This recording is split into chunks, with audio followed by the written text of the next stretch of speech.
Second half మొత్తం ఆ ghat scenes అంతా ఏఐతోనే చేశారని అయితే క్లీన్గా అర్థమైపోతుంది. ఇక ఫస్ట్ హాఫ్లో అయితే ఇంటర్వెల్లో ఘాట్ సీన్ ఎందుకు వచ్చిందో కూడా అర్థం కాదు, ఏమో ఊరికి అట్లా వచ్చి వెళ్ళిపోతుంది. Hello guys, welcome back to our channel cinematic Rees. This is pussy.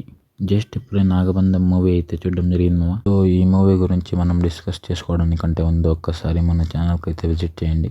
ఒకవేళ మన కంటెంట్ కానీ మీకు నచ్చితే మన ఛానల్కి సబ్స్క్రైబ్ చేసుకుని మీ ఫ్రెండ్స్కి షేర్ చేయండి. అలాగే మన వీడియోకి ఒక లైక్ చేసి నెక్స్ట్ ఏ మూవీ పైన డిస్కషన్ వీడియో కావాలనేది కామెంట్ చేయడం మర్చిపోకండి. మాట్లాడే మాటలకి ఏమైనా సంబంధం సో నాగబంధం ఈ మూవీ పైన మనం ఎంత తక్కువైతే అంత డిస్కస్ చేసుకుందాం. అయినంత త్వరగా వీడియోని కంప్లీట్ చేసేయడానికి అయితే ట్రై చేస్తాను. ఇప్పుడే చెప్పేస్తున్నా, ఈ మూవీని నేను థియేటర్ దగ్గరికి 2 times చూద్దామని పోయాను, కానీ కొన్ని రీజన్స్ వల్ల చూడలేకపోయాను. I feel lucky for that. ఒకవేళ నేను కానీ థియేటర్లో చూసుంటే ఇక్కడ ఫిట్ వచ్చి పోయేవాడినేమో అనే రేంజ్లో అయితే ఉంది మూవీ. ఈ మూవీలో ఉన్న పాజిటివ్స్ విషయానికి వస్తే, టు బీ ఫ్రాంక్ పెద్దగా పాజిటివ్స్ అయితే ఏం లేవు. కాస్ట్యూమ్స్ అయితే బాగానే ఉన్నాయి, విజువల్స్ ఓకే అన్నట్టుగానే ఉన్నాయి. వాళ్ళు పెట్టిన బడ్జెట్కి అయితే తగ్గట్టుగా 100 కోట్లలో చేసినట్టు బాగానే ఉంటుంది. ఇక ఇవి కాకుండా జగపతి బాబు గారు యాక్టింగ్ అయితే బాగా చేశారు. అలాగే నభా నతాషా గారు కూడా బాగా చేశారు. హీరో అయితే ఇది సెకండ్ మూవీ అనుకుంటా తనది. ఫస్ట్ మూవీగా పెద్ద కాపు 1 అయితే చేశాడు.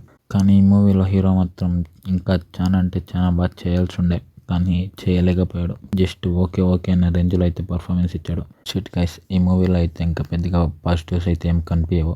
ఇక నెగిటివ్స్ గురించి అంటే, టు బీ ఫ్రాంక్ ఈ మూవీ మొత్తం ఒక నెగిటివే. స్టార్టింగ్లో స్టార్ట్ అయినప్పటి నుంచి లాస్ట్ వరకు మొత్తం నెగిటివ్. ఏమంటే ఏమీ బాగోదు మూవీ అయితే. ఒక బ్రదర్ అండ్ సిస్టర్ ఎమోషన్ కానీ, సన్ అండ్ మదర్ ఎమోషన్ కానీ ఏది ఎక్కదో, సరిగా తీయలేదు. స్టోరీ అయితే చాలా సింపుల్ స్టోరీ. వస్తువు అయితే ఉంటుంది, దాని పేరు బ్రహ్మకమలం. దానివల్ల ఇంకో డోర్ అయితే ఓపెన్ చేయొచ్చు. ఆ డోర్ వెనకాల ఏముందనేది మూవీ అయిపోయే వరకు అయితే వీళ్ళు చూపించలేదు. నెక్స్ట్ పార్ట్ 2లో చూపిస్తామని అయితే ఏం చేసేసారు. బ్రహ్మకమలాన్ని దక్కించుకుంటే ఈ వరల్డ్ని మొత్తం శాసించవచ్చు అన్నదే ఈ మూవీ యొక్క స్టోరీ. దానికోసం విలన్ని ఎలా ట్రై చేస్తాడు, ఎన్నిసార్లు ట్రై చేస్తాడు అన్నదే ఈ మూవీ యొక్క స్టోరీ. ఇదే ఉంటుంది. విలన్ స్క్రీన్ మీదకి వచ్చినప్పుడల్లా ఇరిటేషన్ వస్తుంది.